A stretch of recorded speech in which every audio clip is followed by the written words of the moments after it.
Filhos da pauta, FDP, filhos da pauta. Eu vou deixar Domênico fazer as honras e começar a conversar com o professor. Cello, um dos grandes amigos que eu fiz no futebol. Muito obrigado por ter recebido o nosso convite. Agora, como o Bob sempre diz, você é um FDP, VIP, um filho da pauta. Eu queria começar fazendo a pergunta que o Igor me pediu para fazer. Você foi campeão brasileiro pelo Cruzeiro em 2013 e em 2014. O Atlético foi campeão brasileiro em 2021. E a gente escuta muito essa coisa assim, o time ganhou, tá desmotivado, a barriga tá cheia, já tá sem fome. Você mostrou que dá para ganhar 2013 e 2014. Você ganhou 2 em seguida. O que você acha que pode ter acontecido com o Atlético nesse ano? Boa noite, Bob, Guilherme, Domênico. Bob, acompanho aí a trajetória como comentarista. Tive uma relação boa com seu pai lá atrás, né, que é o Oswaldo. E Domênico e Guilherme, a convivência de um longo tempo e uma relação muito sadia, né, profissionalmente, e nos tornamos amigos, né, embora a gente se encontre muito pouco. Temos que provocar um pouquinho mais esse encontro, né, mas foi uma satisfação muito grande, uma experiência enorme trabalhar com vocês. Eu acho assim que o jogador brasileiro e talvez o sul-americano, ele trabalha muito com mobilização. Durante esse período do Cruzeiro, até quando saí, eu pensei assim que você precisa mobilizar após um jogo com vitória, o jogador não se sentir confortável, que está bom demais. Você precisa mobilizar num jogo que perdeu, principalmente, para não se abater muito e saber que aquilo, tirar as experiências daquele jogo para jogar o jogo seguinte. Então, é um trabalho árduo do técnico, é um trabalho mental que tem que ser feito o técnico e, naturalmente, a comissão técnica, né? Por isso que você precisa ter, às vezes, uma comissão técnica muito ajustada. E isso explica um pouco também porque o técnico brasileiro, às vezes, não trabalha tanto, não vai tanto para a Europa. Uma vez é por causa da língua, né, da dificuldade, e desse trabalho diferente que é feito aqui. O europeu, normalmente, ele faz o trabalho, se prepara e passa o trabalho tático, praticamente, que vai ser feito no jogo. No Brasil, não. A gente tem que trabalhar isso semanalmente e imagina-se anualmente. No caso do Atlético específico, o Cruzeiro, a gente manteve a base quase total do time, se reforçou e a comissão era a mesma, os membros eram os mesmos e era muito ajustado, né? Era uma sintonia muito boa, o Guilherme acompanhou isso no dia a dia, era uma sintonia muito boa. Chegou ao ponto que depois de 2 anos a preleção era de um tempo menor. A gente aproveitava muito mais o trabalho da semana, né, visando o adversário, a parte tática, aquilo que a gente podia explorar de adversário e aquilo que precisava se proteger, e muito menos na preleção. Mas chega um ponto que não tem argumento mais para mobilização. Os jogadores já não...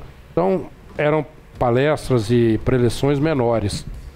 No caso do Atlético específico, eu achei que, como mudou o técnico, e foi maravilhoso, porque o Cuca é muito competente, né, e muito bom técnico, aí se inventou muito com um técnico de fora. Eu não conheço o trabalho, o dia a dia, falavam muito bem dele, mas era um discurso completamente diferente, língua diferente.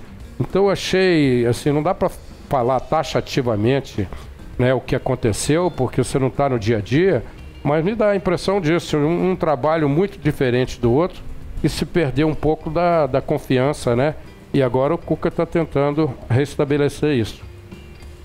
Marcelo, boa noite. Prazer muito grande poder te receber aqui na 98, no FDP.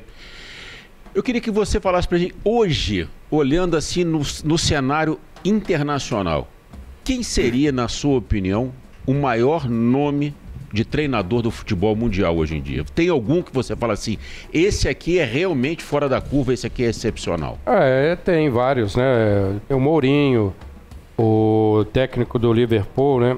que é muito bom. Ele é, Jürgen Klopp. Além da parte técnica, é um time agressivo, né? Um time que vai para frente e joga bonito.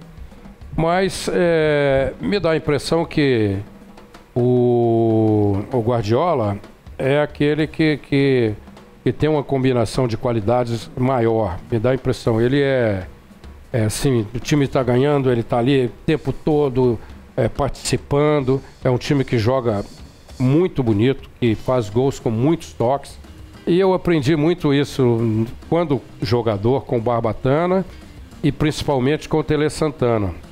E me lembro que o Cruzeiro, desse período que a gente teve um tempo maior e nós montamos o time, né, montamos o elenco, nós tivemos condições em alguns jogos de exercer isso. A parte técnica bem feita, sabe? A parte técnica caprichada. É um time que não apressa a jogada desnecessário.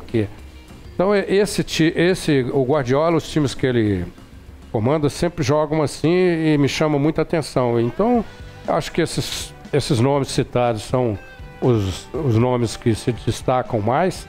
Mas se tivesse de escolher um, eu escolheria o Guardiola. E o Guardiola que já falou mais de uma vez que a grande inspiração dele foi a seleção brasileira de 82, né? Comandada pelo Tele Santana. Agora me chama a atenção, até outro dia comentei com amigos, há pouco tempo um jogador falando do Guardiola, e tinha trabalhado com ele um período longo, de que ele gosta só de 2 toques. O trabalho dele é muito um trabalho de 2 toques. É um trabalho necessário no tempo de hoje, porque a marcação de hoje, com a ascensão do preparo físico, ela chega muito forte, a marcação é muito acirrada, os espaços são menores, então é necessário se ver livre da bola rapidamente. O jogador tem que estar preparado para isso e tem que ter uma movimentação próximo de onde está a bola muito grande. E ele dá liberdade nos treinamentos que são exaustivos, ele dá liberdade aos 2 pontas, o da direita e o da esquerda, que tem uma liberdade maior do drible. E me chamou a atenção que tanto o Barbatana quanto o Tele fazia esse tipo de treinamento. Seleção de 82, você lembra? Tinha o próximo da área o drible, né, de um ou de outro, que eram jogadores fenomenais, mas era um time que tocava muito. Quando você faz isso, o adversário cansa mais rápido, se desgasta mais rápido. Então, isso me chama a atenção. Apesar de 30, 40 anos atrás, era uma coisa avançada, né, que já se propunha naquela época. Há quem defenda que o brasileiro tem que driblar porque a magia do brasileiro, mas na hora certa, né? Na hora próximo da área, ali uma jogada que vai resultar em algo mais importante, que é o gol. É a crítica que se fazia até recentemente sobre o Neymar, né? Não adiantava nada pegar a bola no meio de campo, ficar driblando ali e tal, não sei o quê, chegar na intermediária, os caras já tinham passado o pé nele. É um jogador fora de série, mas parece que ele acabou aprendendo isso daí. Acho que ele chega na Copa do Mundo com uma visão um pouco mais amadurecida, né? Deixa eu te perguntar sobre esse time. O time que foi campeão, o primeiro título seu com o Cruzeiro. Porque você montou uma equipe com jogadores que até então eram desconhecidos. Você foi lá, buscou o Ricardo Goulart, você foi lá, buscou o outro ali, pegou ali. Tá, quem são esses caras que o Marcelo tá montando esse time? Everton Ribeiro, não sei o quê. E o time deu liga no primeiro ano. Eu me lembro que na época dizia-se muito assim, é um time que está sendo montado para dar certo no segundo ano, porque os caras vão chegar e tal. E já no primeiro ano funcionou e no segundo ano, então, estava voando. Né? Como é que você foi buscar esses caras? A primeira coisa que no Brasil, pela a cultura que é estabelecida para os técnicos, não dá nem para dizer isso, né? Vamos fazer um time aqui para o ano que vem. No Atlético, no Cruzeiro, nos grandes clubes do Brasil, isso não vai funcionar por causa da rede social, por causa do torcedor, por causa da cobrança exagerada em cima dos profissionais. Também. Mas foi uma coisa que é pouco comentada e é fundamental, que é a formação de elenco. Formação de elenco passa por você ter jogadores na mesma posição com características diferentes, passa de você utilizar jogadores jovens querendo crescer, querendo mostrar com o olho brilhando para jogar na equipe profissional, passa de você trazer jogadores que estão se destacando em clubes medianos e que vão ver na oportunidade de jogar no Cruzeiro, no Atlético, uma coisa fabulosa e vão dar tudo ali naquela oportunidade, e passa também a montar os âncoras, né? Os jogadores vencedores e que são experientes. Então, às vezes no futebol brasileiro se contrata muito por ocasião, por necessidade, por uma oferta que é boa de um empresário, e às vezes os times se desequilibram assim na parte técnica e física, né? Por exemplo, uma coisa que é importante na montagem do elenco é a faixa etária. Você tem que ter jogadores jovens, jogadores de idade mediana, e tem que ter aqueles que vão comandar, né? Que vão ser o exemplo para todos os outros. E a gente teve a oportunidade de fazer isso. Claro que não foi só eu, foi principalmente também o Alexandre Matos. Nós sentamos lá no mês de dezembro, levamos todos os nomes, e é um trabalho do técnico também observar a Série B, observar jogadores, anotar jogadores que podem ser contratados no futuro, ficar sabendo sobre eles, né? Então foi exatamente isso. Eu acho que isso colaborou muito para que desse tão certo o trabalho no Cruzeiro. A diretoria representada pelo Alexandre Matos, né, que foi uma liderança grande e muito competente, uma comissão que eu trazia já há algum tempo, e juntando com a comissão do Cruzeiro fixa, né, que colaborou muito também, e a torcida abraçou já, eu acho que no segundo jogo. Ganhamos do Atlético na reinauguração do Mineirão, depois perdemos o Mineiro, mas jogando bem, e aí a torcida nos acompanhou até a Toca, o Guilherme deve lembrar disso, e ali eu vi que eu acho que tinha uma perspectiva de um ano promissor. Marcelo, agora há pouco você citou o Barbatana e o Tele Santana. Quando você encerrou a sua carreira de jogador e mirou a possibilidade de ser treinador de futebol, você tinha assim algum técnico que você tinha como a sua grande referência, que você falava, eu vou tentar ser muito parecido com esse profissional aqui? Teve algum? Na verdade, quando eu parei, e é interessante, quando eu parei de jogar, eu parei com 30 anos, sem contusão nenhuma, eu parei por uma opção própria, né? Porque eu não queria já viajar mais, ficar concentrado. Eu joguei, eu acho que os primeiros jogos profissionais com 16 anos. Então foi uma rotina, né? E já no juvenil, juniores, a gente viajava muito, eu participei muito de seleção de base, jogos pan-americanos, jogos de Cannes, né? Que a gente viajava e ficava quase um mês fora. Então eu não queria manter aquilo ali. Eu estava recém-casado e mudei completamente, mas eu fui convidado pelo Barbatana para ser técnico da base do Atlético. E eu não quis ir naquela oportunidade. Eu voltei depois de 15 anos, 16 anos. E realmente esses dois técnicos me chamaram muita atenção e foram experiências que eu armazenei muito, né? O Barbatana pela insistência dele ao treinamento, né? Pela ser um técnico rigoroso, talvez ele fosse até demais, mas para conter jovens naquela época, né? Empolgado com estarem jogando no Atlético, então foi necessário, e muita gente agradece muito ao Barbatana. E o Tele porque eu era um técnico mais completo, assim, um cara assim, adorava a parte técnica, né? Você melhorar, ele percebia muito os seus erros de posicionamento tático, posicionamento técnico, posicionamento, gesto do chute, do cabeceio, todos esses fundamentos ele trabalhava muito, né? Ele era exigente, mas era um cara muito correto, muito leal àqueles que quisessem crescer, que quisessem atingir um nível bom. Então, quando eu voltei a jogar, a treinar em 2001, a minha referência maior eram esses dois, especialmente o Tele, e também citando com uma experiência muito boa com o Cláudio Coutinho, que foi meu técnico na base, e depois eu também participei da eliminatória da Copa do Mundo de 78, convocado pelo Cláudio Coutinho.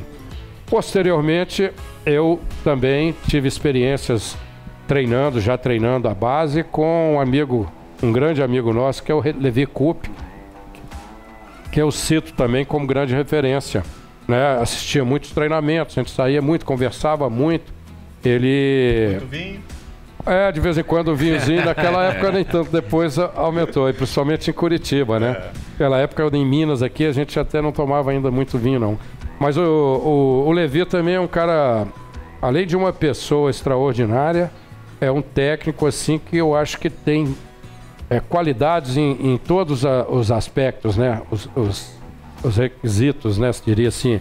Ele é líder, ele treina bastante, ele é exigente, mas é amigo, é camarada e também tem conhecimento. Então são experiências que a gente armazenou para nos formar como técnico, mas com minhas opiniões próprias também, né? Maravilha. Marcelo, eu vou ler aqui como treinador, campeão da Copa do Brasil pelo Palmeiras, campeão brasileiro pelo Cruzeiro 2013 e 2014, campeão mineiro em 2014 pelo Cruzeiro, pelo Curitiba, campeão paranaense 2011 e 2012, campanhas de destaque, Copa do Brasil, vice-campeão em 2011 pelo Curitiba, Copa do Brasil, vice-campeão em 2012, Cruzeiro, vice-campeão da Copa do Brasil em 2014, Atlético, vice-campeão da Copa do Brasil em 2016, Fluminense, semifinalista na Copa Sul-Americana em 2018. O que eu quero te perguntar? Você vê que de 2011 a 2016, 2017, você talvez tenha sido o treinador no Brasil que mais tenha conquistado ou chegado, ou os dois juntos. Por que o Marcelo está fora do mercado? Isso é verdade, assim. Aliás, em 2010, eu trabalhava no Atlético na base, lá junto com você, né? E às vezes assumi o profissional como interino, né? De uma passagem de um técnico para o outro. E 2 vezes eu assumi efetivamente, foi em 2003 e depois em 2008 com 4 meses, 5 meses. O Atlético estava quase na zona de rebaixamento e nós conseguimos terminar em 11º lugar. E ali não tive uma oportunidade maior, né? E em 2009, aliás, eu fui para o Ipatinga, nós fomos campeões. Você não falou aí, mas nós somos campeões da segunda para a primeira. O time estava em 7º lugar e conseguimos conquistar. E realmente foi uma trajetória assim... Recebeu tudo direitinho lá em Ipatinga? Não? Só Recebi depois de, eu acho que 10 anos. Recentemente. Então foi rápido. Tem gente que está pendurado até hoje. Mas, Domênico, é uma pergunta assim que eu não tenho uma resposta imediata. Eu acho que a gente fez tudo isso de forma honesta, com muita dedicação. Muita competência. Né? Com competência de uma comissão que nos acompanhou, o Tico, o Juvenilson, né? Depois o Eduardo, meu genro também, que se associou, o rapaz lá de Curitiba, que trabalhou no Cruzeiro, né? Também o ex-zagueiro lá do Paraná Clube, que eu me esqueci, Ageu também, que participou muito disso aí. E há quem diga que eu deveria ter um empresário lá atrás. Eu nunca tive esse interesse, porque sempre fiz meus contatos direto e talvez não tivesse necessidade mesmo, nada contra empresário, porque assim como tem técnicos bons e bom caráter e tem outros também não tanto, tem empresários também da mesma forma. Não sei se algum trabalho, dentre esses últimos trabalhos, não ficou, porque um técnico, como em qualquer segmento, qualquer profissão, pode em algum momento não encaixar o seu trabalho, aquilo que ele quer, a forma de jogar, seja porque por o elenco não está entendendo bem aquilo ali, seja porque não conseguiu impor essa condição.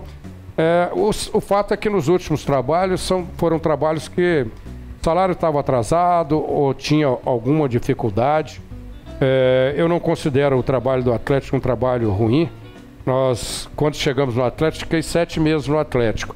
Quando nós chegamos, os jogadores estavam machucados. O Atlético tinha saído da Taça Libertadores, o jogo do São Paulo, e vários jogadores estavam machucados. Acho que foi uma pré-temporada mal administrada. O Atlético deixou de treinar para jogar nos Estados Unidos e aquilo provocou um pouco disso. Acho que parou com essa situação e mesmo assim a gente chegou ao final da Copa do Brasil, perdeu para o Grêmio, que era um time que vinha jogando junto há muito tempo e foi campeão da Libertadores, da Copa do Brasil, e conseguimos colocar o Atlético na Libertadores direto, coisa que hoje, por exemplo, está em dúvida, né? E com todo o investimento que tem, com todo o elenco que tem. Acho que fui mal compreendido em algum momento que comentei sobre o Atlético, que havia uma idade média muito alta do time, apesar de serem profissionais excepcionais, né, de jogadores de muita técnica, mas quando você joga no Brasil quarto e domingo, com a exigência que tem, eu acho que precisa ter uma mesclagem de jogadores mais jovens para dar esse equilíbrio. Tá legal, a gente vai fazer um pequeno intervalo daqui a pouquinho, tá? O Marcelo continua aqui com a gente, tem muita gente pra gente conversar ainda, mas deixa eu falar aqui do Galo Delivery. Você tá sabendo dessa, não? Cara, fiquei sabendo. Fala pra nós aí de novo. As definições de massa atleticana foram atualizadas, tá certo? Agora o Galo tem um delivery oficial com pizza e combos exclusivos. É o Galo Delivery, o delivery oficial do Clube Atlético Mineiro pra massa atleticana, tá legal? Massa, pizza, né? massa, O cara que entendeu, escreveu né? isso aqui ele sabe o que tá fazendo. Pra comer sozinho ou dividir com a turma, pro almoço, pro jantar, claro, pros dias de jogo do Galão, afinal, torcer na massa, com a massa, é muito mais massa. Peça Galo Delivery pelo iFood, disponível na região Centro-Sul e em breve para toda a BH. Saiba mais lá no Instagram, galodelivery.oficial, tá certo? Daqui a pouquinho a gente vai, temos mais 2 minutinhos. Marcelo, daqui a pouco o Marcelo vai contar pra gente das resenhas. Tem uma resenha. Você mandou a foto, não? Mandou pra gente publicar? Mandei a foto, o Vini falou que tava pesada a foto. Baixou, Vini? Baixou a foto? Já tá ok. Então mostra. Mostra a foto aí pra nós, olha só se essa foto aí não vale milhões. Olha por que é difícil de baixar. Olha foto só. pesada. Eita. Olha só. Nessa aí, Paulo Isidoro, Reinaldo e Marcelo. 46 anos depois. Olha isso, cara. Que barato, cara. Que isso. Perde-se alguma coisa e ganha-se experiência, né? Maturidade. Marcelo, olha o style do Marcelo, velho. Que isso, Marcelo. Você devia dar Marcelo trabalho, hein? Nessa face aí. Galã, Éder. Fase boa, hein? Saudade, hein, Marcelo? Ganha-se. É lei da compensação, né? Lei da compensação. Ninguém tem tudo, vai. Uma hora você tem, outra hora você não tem. Mas é espetacular. Tinha mais gente nessa resenha aí. Daqui a pouco você vai contar pra gente sobre essa resenha aí, que deve ter sido muito legal. Tem outra foto aí também. Tem outra. Um grupo de jogadores da nossa época que eu reuni lá na minha casa. Tá. Eu tinha a ideia de fazer isso há muito tempo atrás e não estava conseguindo. Tá. E a semana passada eu consegui reunir o João Leite, o Nelinho, que time. o Paulo Isidoro, o Reinaldo e o Toninho Cerezo. Olha lá, ó. Aqui a gente tem que faltou só o meu amigo, o Bomba, né, o Éder. Mas... Timaço. Muito bem, estamos recebendo o nosso FDP VIP de hoje, Marcelo Oliveira. O professor está aqui com a gente. Coloca de novo aquela foto, a foto da mesa.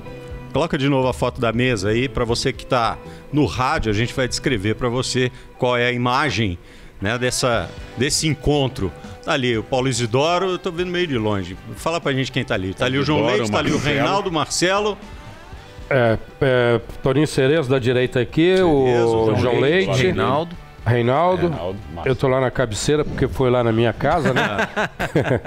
E depois tem o Nelinho e o Paulo Isidoro. Nelinho, meu Foi um encontro vizinho. muito legal, cara, assim, tem umas pessoas ali que são contadores de casos, né? O Nelinho, Você Não, você é um baita contador de casos, Marcelo. Conta eu muito menos. Aí, o João Leite, o Paulo Isidoro é muito engraçado e Reinaldo também, né? Reinaldo também. Que resenha. O Cerezo tá mais tranquilo, mas só fica... Conta uma do Nelinho nessa noite aí. É muita qualidade. Todos passarão por essa cadeira aí que você tá sentado.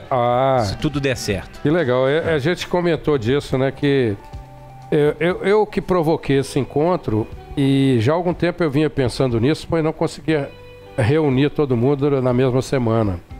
Porque você vai ficando mais velho, mais experiente, ou mais vivido, e a gente pensa o quanto é importante, fica refletindo, quanto é importante você ter uma relação social, né?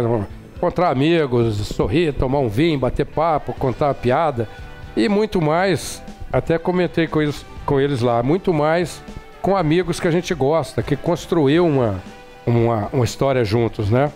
Ali o Reinaldo, o Toninho Cerezo, Paulo Isidoro e o João Leite, nós crescemos juntos do juvenil, pô. Cheguei ao Atlético com 14 anos. E já estava o Cerezo, o Reinaldo chegou um pouco depois, o João Leite também já estava lá.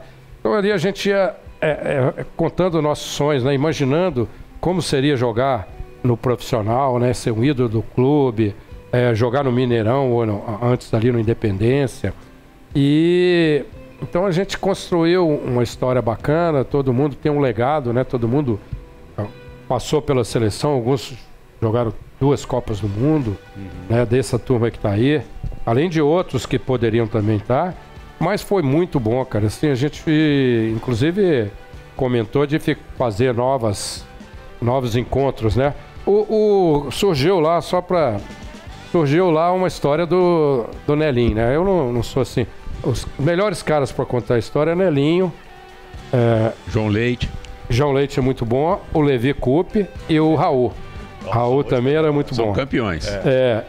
Mas o do Nelinho nós lembramos que ele treinava falta demais. Ele comentou lá que ele teve um problema nas costas, porque ele batia na bola de uma forma muito diferente. Ele batia para um lado e a bola fazia curva para o outro. Ele girava o corpo em cima da bola. E aí ele contou, você acredita? Pô, estava num jogo com, eu acho que era Atlético e América do Rio. E teve 2 faltas. O Mineirão estava com um público muito bom, como sempre, né? E a torcida gritou o Nelinho para bater. E ele errou. 2 faltas que foi para fora, a outra pegou na barreira. Coisa que era incomum, né? Geralmente ele não acertava a barreira nunca e a bola ia no gol. E aí na terceira falta que aconteceu, o Atlético atacando muito e tal. Aí o ponta esquerda, saudoso Edivaldo, um jogador muito bom que jogou no São Paulo depois e era cria do Atlético, jogava muito bem. Pegou a bola e veio pra cima do Nelinho, cara, e falando que ele tava confiante. Falou, deixa eu bater essa, eu tô confiante, eu tô muito confiante.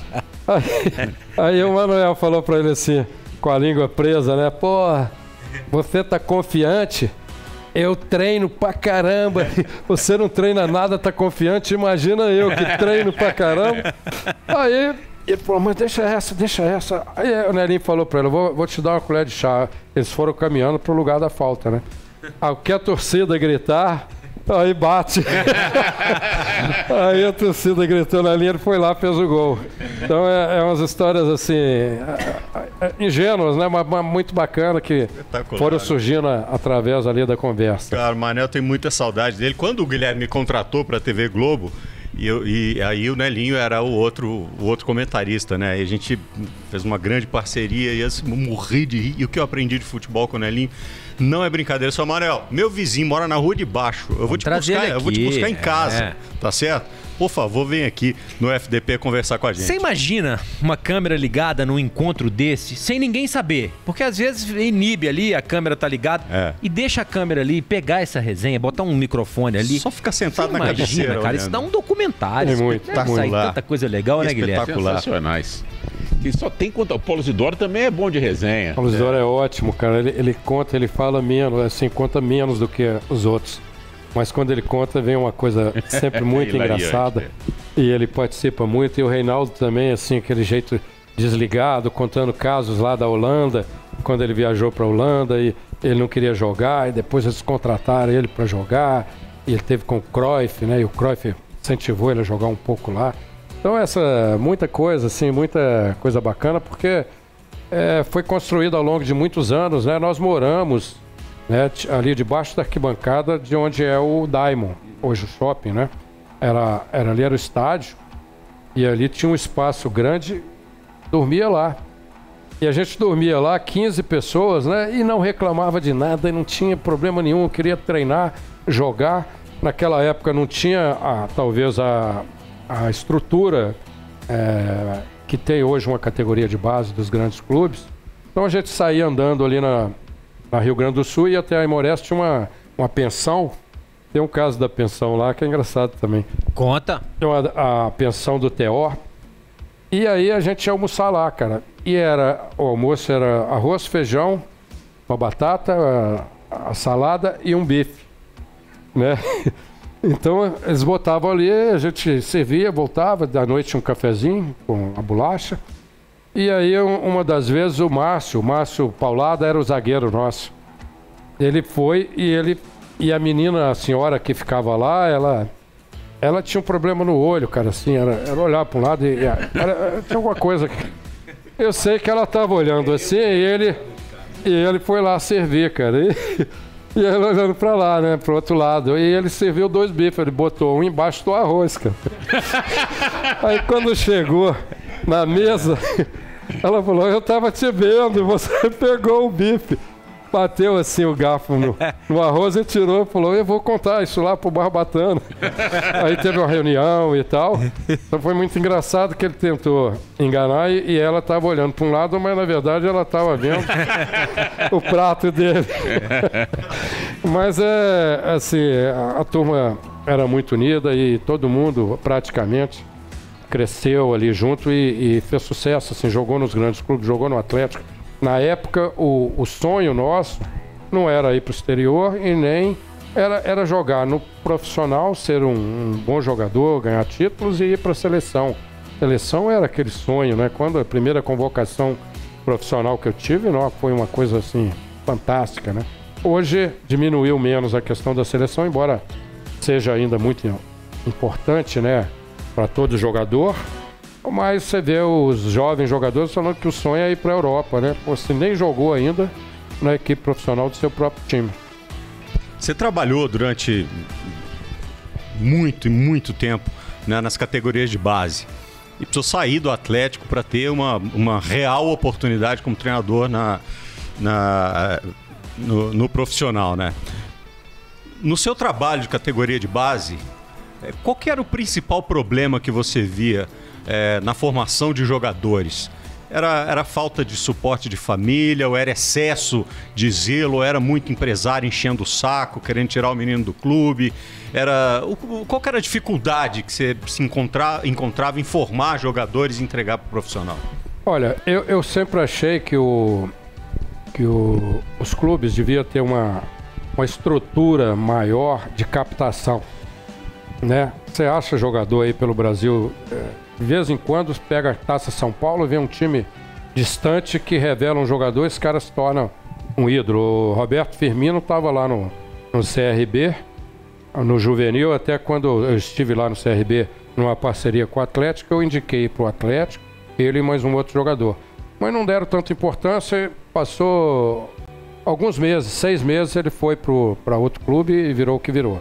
Então, dá a impressão que as diretorias, as administrações que são mais aventureiras, que são mais de ocasião, diria assim, ela não está muito preocupada com categoria de base, ela está preocupada com o profissional, com o imediatismo, com o título, com a entrevista, com a possibilidade de se tornar muito mais conhecido e virar um político ou virar ampliar a sua empresa, alguma coisa assim. Naquela época, os jogadores vinham para treinar no Atlético. Aparecia toda semana jogador de tudo que é lado, e muito bons jogadores, e muitos ficaram. E na época que eu trabalhei já tinha uma estrutura, mas não era a ideal de captação, por exemplo, nem a estrutura física era tão boa. Posteriormente, quando foi para a Cidade do Galo, melhorou muito, ainda tinha algumas dificuldades de alimentação, remuneração dos profissionais, era mal remunerado e às vezes atrasavam, né? A prioridade era o profissional. E hoje eu acho que estão olhando com mais carinho para a parte de base dos clubes. Eu acho que devia ser uma das coisas mais importantes, um projeto do clube devia começar pela base, né? Porque isso vai acontecer de forma natural agora com o clube empresa, com os clubes com investidores. Acredito que o Atlético agora, por exemplo, com investidores. O investidor, ele quer ver quem está trabalhando, quem não está, tudo isso, as contratações e aquele tesouro ali que é você revelar o jogador, ele ser útil ao clube, ganhar títulos com o clube e eventualmente negociar um jogador ou outro para fora. Não só fazer para negociar, mas para, eventualmente, no equilíbrio, Então, na época que eu trabalhei, a gente teve muita dificuldade assim, a infraestrutura, a estrutura física melhorou muito com a cidade do Galo. Realmente tinha campos bons, uma concentração boa, mas ainda não era o ideal a captação, por exemplo. Porra, se você pega 10 jogadores aí, traz lá do interior do Rio Grande do Norte, lá do interior de Minas e tal, se 2 derem certo, se um vingar, pô, já pagou tudo aquilo ali, ainda sobrou. Todo investimento. Né? Então acho que isso aí vai melhorar muito. Tem uma história de bastidor da sua chegada no Cruzeiro que eu vou deixar o Guilherme contar aqui essa história. Vais contar? Vou contar e na sequência eu vou fazer uma pergunta para o Marcelo, porque ele foi de uma extrema, talvez, coragem. Em 2012 o Cruzeiro já tinha decidido que não iria permanecer com o Celso Roth. E quando nós chegamos nos meses finais da temporada, o Dr. Gilvan tinha como prioridade o Ney Franco. E aí nós jantamos com o Ney Franco uma noite aqui em BH, e o Ney falou que não viria porque ele tinha acabado de conquistar um título internacional com o São Paulo.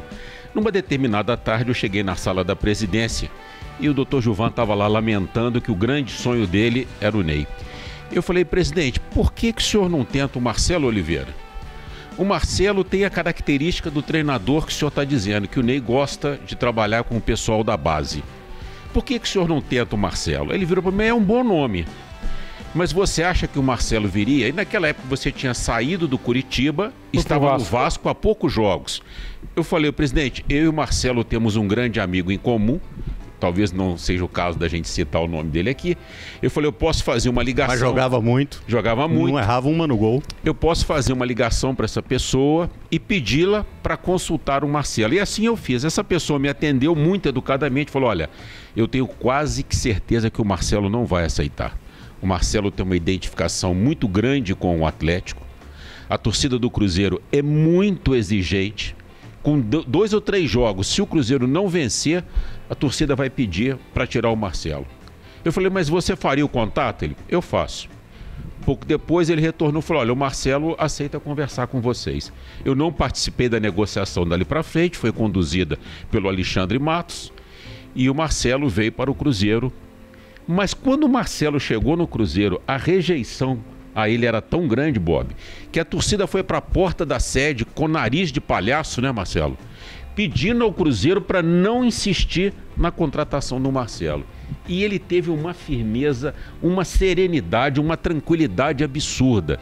De onde você tirou tanta força, Marcelo, para enfrentar esse desafio? Não, e só tem uma coisa. Onde estão os que estavam com o nariz de palhaço quando ele levantou o bicampeonato brasileiro?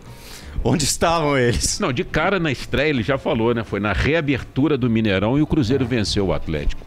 Olha, é realmente uma história interessante, ou fatos interessantes, né? Porque eu estava no Vasco, mas não estava muito legal no Vasco. Assim, uma situação muito difícil, financeira, jogadores reclamando muito. O Roberto, que era um amigo da seleção, o Roberto Dinamite, assim, a gente sempre estava em contato, mas as coisas não caminhavam.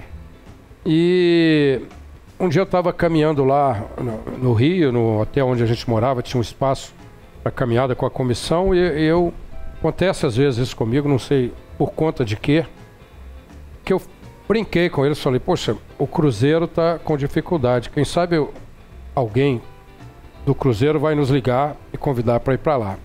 Eu falei assim, já tinha sido convidado um período anterior que eu estava no Curitiba e não pude sair. E aquilo aconteceu, não sabia de tudo esses detalhes que você falou, mas aconteceu. Quem me ligou foi o Alexandre depois, querendo uma reunião lá no Rio para conversar.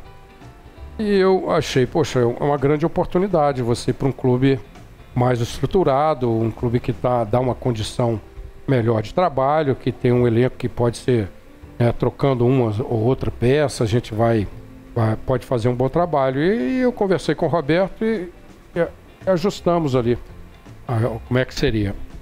E realmente aconteceu isso. Me assustou muito quando eu cheguei e estava aquela repercussão negativa. É claro que é parte da torcida, né? E a gente entende pela rivalidade dos clubes. O Cruzeiro tinha perdido, parece que de 4 para o Santos. Tava um ambiente muito ruim, a torcida muito revoltada com o trabalho, né? Com aquele ano do Cruzeiro. E chegou um ponto, eu confesso que chegou um ponto que eu não estava ouvindo mais nada. Eu não ouvia... Não assistia programas, não ouvia rádio, não falei nada. Eu falei, eu vou fazer o que eu devo fazer, eu já não estou no Vasco mais, agora eu vou trabalhar para o Cruzeiro. Mas não tinha assinado o contrato ainda. Mas aí, um dia eu liguei o rádio e estavam falando isso, cara. Falando que, Marcelo não, Marcelo é atleticano, Marcelo tem história lá, que o Cruzeiro não vai aceitar isso e tal. E alguns comentaristas também fazendo algum tipo de comentário que negativo em relação à minha vinda, mas aí eu falei, comentei com a minha família, eu posso ter outra oportunidade em outros clubes. Eu tinha feito um trabalho muito bom no Curitiba, né? Me tornei um treinador conhecido, não tem problema nenhum, eu posso trabalhar em outros clubes, inclusive tinha já alguma sondagem. Mas eu cheguei um dia na casa do meu sogro e comentei isso com ele. Eu não sei se ele estava porque ele não é um cara tão entendido de futebol, mas eu acho que ele estava com muita vontade de que eu voltasse, né, para Minas. Ele falou, não, você não vai fazer isso assim com a veemência, com a determinação, você não vai fazer isso. A polícia sobe lá no morro para pegar bandido e troca tiro, e eu já passei por muita coisa também, e tem que ter firmeza uma hora dessa. E aquilo me deu uma força, cara, assim, nova. E eu falei, poxa, falei com minha esposa e com as filhas. Eles não estão falando que eu sou incompetente, que eu sou desonesto, que eu sou fraco, né? Eles estão dizendo que eu sou atleticano, que eu trabalhei no Atlético, que eu joguei no Atlético. Mas eu sou profissional, pô, eu posso trabalhar em qualquer lugar, eu sou um profissional, vou vestir a camisa de onde eu trabalhar. E aí eu falei, não, eu vou... O Cruzeiro tem um centro de treinamento maravilhoso, tem uma torcida fantástica, o Cruzeiro tem... Nós vamos ter a oportunidade de montar o elenco, então por que não? E a gente se sente competente com a comissão, né? Falando, a gente pode fazer um grande trabalho aqui. E parece que a partir desse momento, da primeira entrevista e do primeiro jogo, e o primeiro jogo, numa entrevista, o cara falou, mas você não tem medo, receio? Você estava sendo questionado e vai jogar com o Atlético um time montado, você montando um time. Aí eu falei, mas você tem medo de fazer uma entrevista e gaguejar e falar o português errado? A gente trabalha para isso, prepara para isso, você não pode ter receio. Você prepara para fazer um grande jogo, para enfrentar o adversário, para estudar o adversário, e nós ganhamos o jogo. Então começou ali a mudar um pouco essa história. Pô, que pena. Quanto tempo a gente tem, Vini? 3 minutos. Mas deixa eu dar um recado rapidinho legal aqui, ó, pra massa atleticana ligado no FDP. Chegou a hora de realizar o maior sonho da criançada alvinegra, entrar em campo com o time, tá certo? Pra participar é só correr pra loja do Galo, comprar qualquer produto. Tem a camisa rosa da luta contra o câncer de mama, camisa especial do Dia das Crianças, com canetinha pra pintar, lavar, muito mais. Marmanjo não pode participar não, hein? A promoção é válida pra criançada entre 5 e 12 anos. É só até quarta-feira, ou seja, só até amanhã. Loja do Galo, Lourdes, Shopping Cidade, Labareda, Itaú Power Shopping, só marcas BH Outlet, Shopping, BH Shopping e Arena MRV. Eu tenho que perguntar um negócio pro Marcelo, eu vou pedir licença para vocês, porque a grande polêmica de hoje foi a lista dos 100 maiores de todos os tempos. E o Pelé colocaram, a revista 442, a revista inglesa, fez uma lista dos 100 maiores jogadores de todos os tempos e colocaram o Pelé em 4º lugar, atrás do Messi, do Cristiano Ronaldo, Messi, Maradona e do Maradona. Eu queria te perguntar, o que você acha disso? Tem alguma credibilidade? Eu acho que esses jogadores aí são excepcionais, são geniais, né? E você não deve comparar gênios, né? Geniais. Assim, quando falavam, pô, quem é melhor? Reinaldo ou Tostão, né? Não sei quem. Só que o Pelé, eu acho que ele fez muito mais, ele era muito mais completo, né? O Pelé, ele chutava de pé direito, chutava de pé esquerdo muito bem, ele combatia, ele usava muito o corpo, ele usava velocidade, equilíbrio, ele cabeceava muito bem. Então, acho que existe um equívoco muito grande aí. Não sei se não tem tantos filmes, né? E não acompanharam tão de perto. E hoje o mundo todo vê esses jogadores jogando, né? Esses jogadores, hoje você tinha 3, 4 jogos hoje à tarde na televisão dos grandes times europeus, né? Então você tem muito mais facilidade, mas embora sejam geniais, o Pelé eu acho que é incomparável. Geniais, mas humanos, né? E o Pelé não era humano. Eu acho que toda lista devia começar pelo segundo. O Gilbert falou isso hoje no programa, eu acho que devia começar pelo segundo. O Pelé é uma outra história. Marcelo, Marcelo tem que voltar. Tem que voltar. Tem história de Jarinu, cara. Tem história do pneu. Tem que trazer a história do pneu. Tem muita coisa pra contar. Ele tá rindo. Nós vamos juntar os caras aqui. A história de quando eu comecei a pensar que pudesse ser um treinador, eu tinha 10 anos. 10? Nós estávamos lá em Pedro Leopoldo e a gente ia jogar lá próximo, em Dr. Lundes, que é uma cidade muito próxima. E o treinador, ele levava a gente na caminhonete, né? E aí, tava esperando ali, ele marcou horário, não chegou, vambora. Era 9 horas que tava faltando jogador e faltou um. Não tinha reserva e faltou um jogador. Nós fomos com 10, porque ele não quis esperar. Chegou lá no jogo, cara, ele botou o time em campo e eu tô olhando, cara, eu não tava entendendo. Ele botou com o cara no banco. Botou, além de estar faltando um, ele botou um no banco. Então eu fui questionar, né? Falei, poxa, mano, tio, o que houve? Nós estamos só com 10 e você ainda bota no banco? Ele falou, pois eu tenho que, treinador tem que pensar em tudo. Se machucar alguém aí, quem que eu vou colocar? Aí eu falei, eu acho que eu vou ser técnico um dia. Maravilhoso. Com essa a gente se despede. Notícias importantes, fontes e opiniões, entrevistas, análises e considerações, informação no fim do dia. E se o assunto tá em alta, ele tá no FDP. Filhos da pauta, FDP. Filhos da pauta.